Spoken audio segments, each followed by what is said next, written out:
4 houses were destroyed by fire in Little London, Westmoreland, leaving several families seeking help. It's still not clear how the fire started, but it's understood that sometime Monday evening, fire was seen coming from one of the buildings. The fire brigade was called, but the fire quickly spread to the other buildings, destroying everything. When we come, the fire brigade did they already out, but everything they burned down flat. When we come, everything in my room burned up. My clothes, shoes, slippers, bed, dresser, everything burned up in our house. Me dey work, I'm get a phone call, so me house step on fire.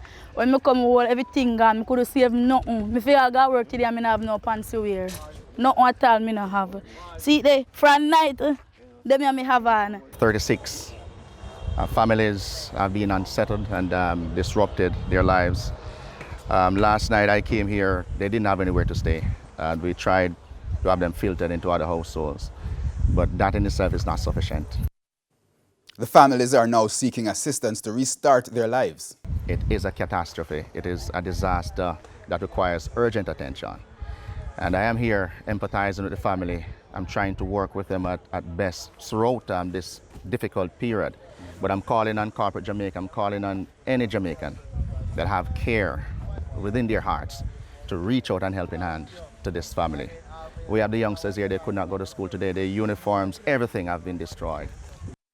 Now, anyone willing to offer assistance to the families may contact Sonia Thomas at 876-866-9261.